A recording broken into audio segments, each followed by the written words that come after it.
¿Qué tal? ¿Cómo están, amables televidentes de Nativa Nos Conecta? Esto es Pulso Informativo. Nos encontramos en Jesús María, en la sede central del Jurado Nacional de Elecciones. Vamos a hablar con el magistrado Willy Ramírez, que nos atiende por unos minutos, para hablar de un tema que él escribió en las redes sociales y que nos interesó. Él, por ejemplo, dice en el Twitter: una democracia fuerte necesita representación real. ¿Cuándo una democracia es fuerte y qué cosa es una, democracia con representación real? Willy, ¿cómo estamos? Hola Rodolfo, muchas gracias por la entrevista. Bueno, una democracia fuerte es cuando todos los sectores de nuestra población están verdaderamente representados, ¿no? Y bueno, ahora que ya se retorna a la bicameralidad, bueno, yo creo que es una muestra de que hay una doble representación. Y aunque suene compleja la forma en que vamos a elegir a nuestros senadores, ojo, es la primera vez que voy a elegir a un senador, ya porque la mayoría de nosotros, los jóvenes sobre todo, no han elegido nunca a un senador y ni siquiera saben qué es un senador. Bueno, sí, yo sí elegí diputados y senadores. Claro, me imagino.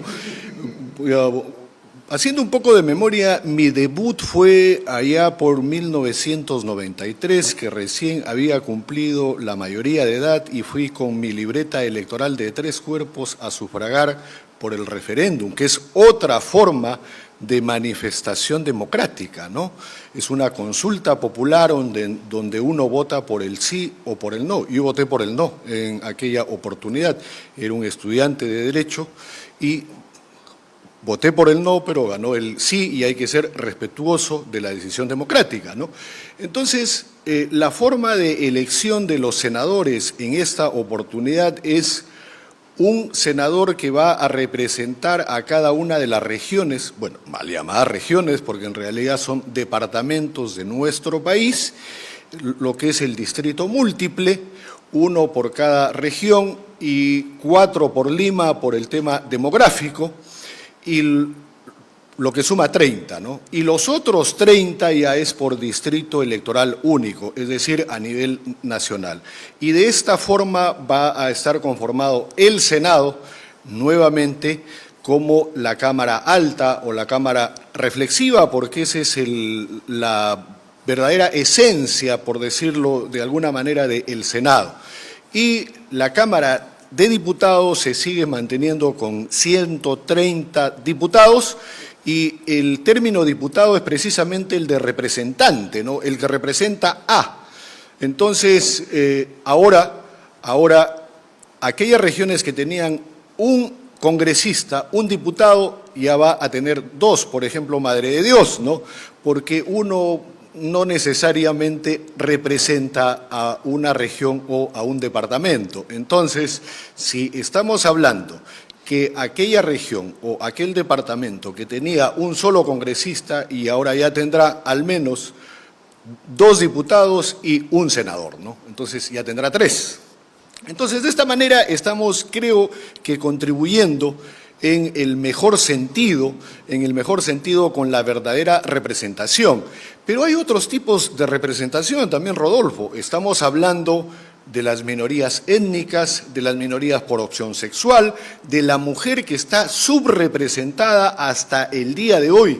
Y a mí me avergüenza decirlo, y más que nada cuando me toca representar a mi institución y a mi país en el exterior, decir que en el Estado peruano recién la mujer vota desde la segunda mitad del siglo pasado. La ley se aprobó en 1955 y recién se hizo efectiva en las elecciones municipales de 1956. Pero ahí no queda el tema. El voto es universal recién con la Constitución de 1979. Anterior a ello, el voto era censitario. ¿Qué quiere decir esto? Que no todos votábamos, sino los que teníamos instrucción, los que se llamaba hasta ese momento alfabetos, porque habían los analfabetos, Entre otras cosas, anteriormente los que tenían recursos económicos, los que no tenían recursos económicos no podían votar. Entonces estamos hablando de que nos falta mucho pan por rebanar o mucho camino por recorrer en cuanto a la democracia y tenemos que seguir avanzando en ella porque estamos construyéndola día a día. Desde el siglo VI antes de Cristo, en que esto se le ocurrió a un señor Clístenes, en que surge la democracia en ese momento directa o participativa, y ahora estamos en una democracia representativa por lo complejo que resulta siendo pues el Estado moderno, ¿no?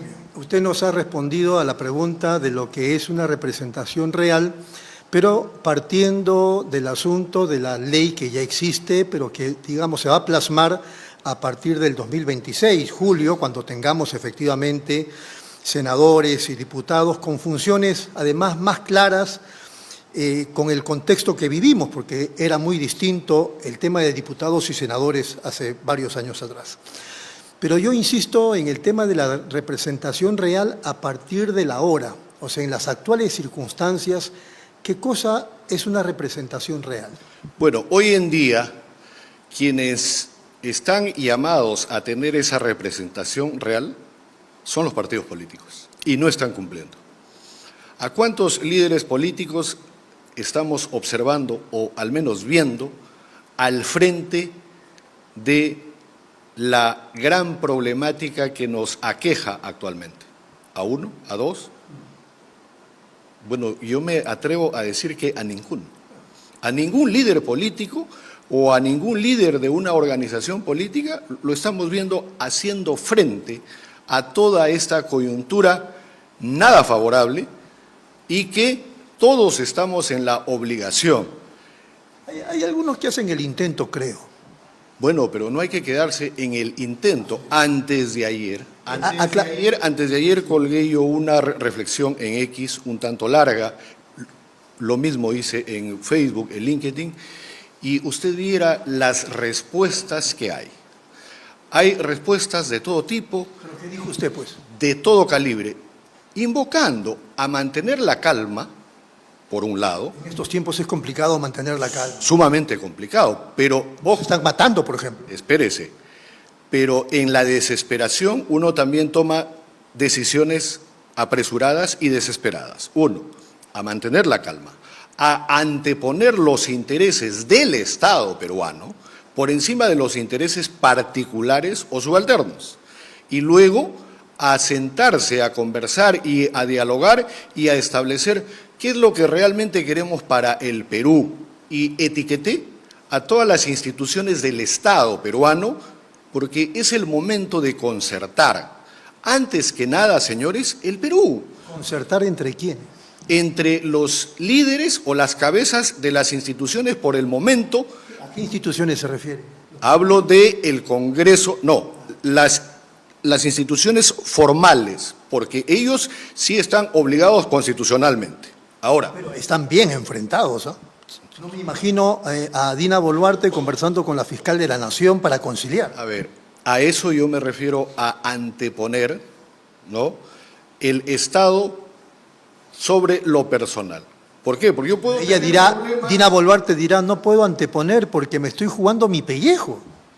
Bueno, yo puedo tener problemas personales con usted, pero antes que nada lo que me debe preocupar es qué es lo que tenemos en común, ¿no? Y lo que tenemos en común es el Estado peruano si los dos somos autoridades. Y esa es nuestra primera obligación.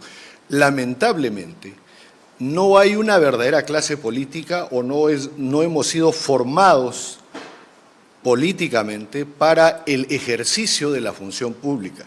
Y nosotros anteponemos lo personal, lo particular, por lo nacional o por lo de los intereses del Estado, y eso es lo que ya nos está pasando factura. Y vuelvo a los partidos políticos. Un ratito antes de que regrese a los partidos políticos, ahora, para que se anteponga, debe haber pues un mínimo de sensibilidad respecto del país, respecto de la población, respecto de los intereses nacionales. Obviamente, obviamente. Exacto. Y hay una gran desconexión inclusive entre los tres niveles de gobierno. Hablo del gobierno central, el gobierno regional y los gobiernos locales. Entonces, si eso sucede en los tres niveles de gobierno, imagínese usted qué es lo que ocurre entre las instituciones del Estado. Y hace unas semanas se puso en evidencia también el tema de cuántos peruanos somos. Según el INEI, hay una cifra, el Instituto Nacional de Estadística e Informática, que depende del Ejecutivo. Pero ¿quién es el que maneja la data oficial del Estado y hasta en tiempo real? El Registro Nacional de Identificación y Estado Civil, RENIEC. Ambas entidades debieran estar interconectadas para que una alimente a la otra de la información. Bueno, el Estado debiera estar interconectado. Pero somos una suerte de estancos, pues, ¿no? Porque somos una suerte de islas que no nos interconectamos una con otras. Y eso sí se puede salvar con una verdadera interoperabilidad al interior del Estado por medio de las nuevas tecnologías, pero es algo que no se hace. ¿Y es por qué? Porque no nos sentamos precisamente a conversar y ver de qué manera podemos superar ese tema. ¿Y cuál es la lectura de la población? Si no somos 30 y tantos y ahora somos más, fraude. Eso es lo que alimenta el discurso negativo. Cuando usted dice interconectado, se refiere a la interconexión digital, ¿no? ¿No es cierto? Correcto. La interoperabilidad. Bien, a mí me han dicho, no sé si será cierto, usted es un hombre con experiencia en el aspecto público, que lamentablemente hay interesados, municipios, gobiernos regionales, en otros sectores del Estado, en que su estamento, su institución no esté digitalizada, porque si la estuviera, no podría haber corrupción. Bueno, eso es lo que lamentablemente sucede en algunas instancias y en algunas instituciones, y eso es algo que se tiene que erradicar. El gobierno tiene que ser abierto y la transparencia debe ser una política de Estado, no de gobierno, política de Estado. Gobierno abierto y transparente, cuentas claras, todo debe ser accesible y asequible a la ciudadanía. Todo, absolutamente todo. Yo lo corté cuando usted estaba regresando al asunto de los partidos políticos. Para los televidentes, que lo tienen claro, estoy seguro, la representación legal la tiene el Parlamento. Y la real, dice usted, con mucha razón, la tienen los partidos políticos. Pero usted decía, ¿de qué partidos políticos estamos hablando? Bueno, si nos circunscribimos al marco legal, hoy en día hay 41 partidos políticos inscritos, porque eran 42 y ya se canceló uno, hay 41 partidos políticos. Y ojo, esos 41 partidos políticos pretenden postular a la primera magistratura del Estado.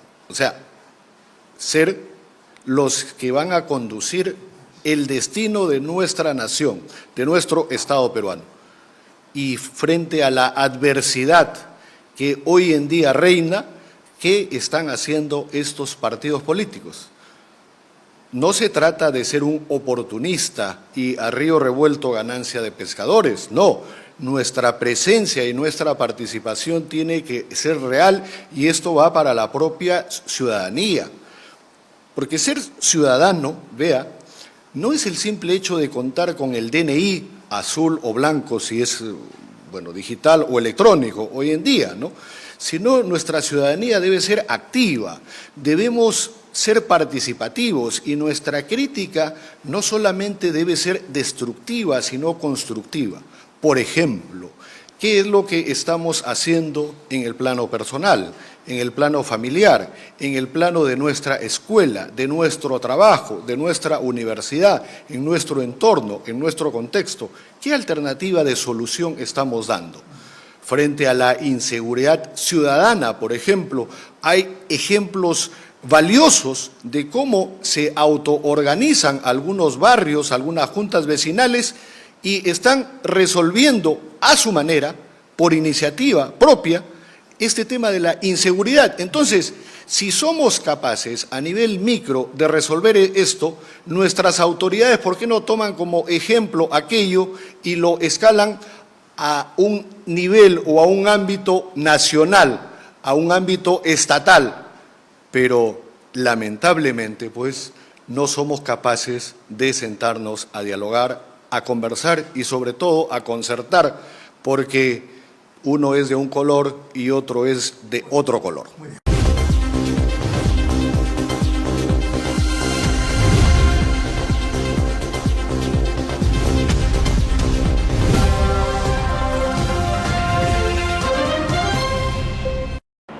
¿Por qué no llevar una maestría virtual?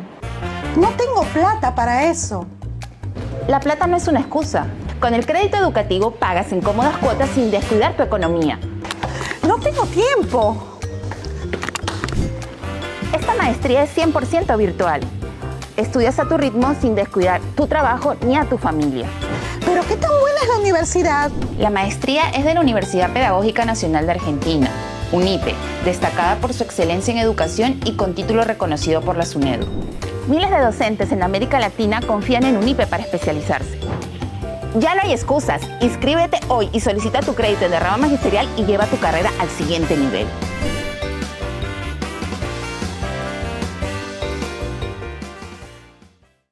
Bienvenidos a mi lugar favorito. Les quiero contar por qué siempre vengo a Plaza Hogar. Aquí encuentras de todo. Y si un mueble me gusta, lo personalizan a mi antojo. Elijo el color, la tela, todo a medida. Y también puedo traer y reparar todos mis muebles. Además, el servicio de despacho funciona perfecto y a un precio accesible. Y por si fuera poco, siempre encuentro estacionamiento. Somos Plaza Hogar.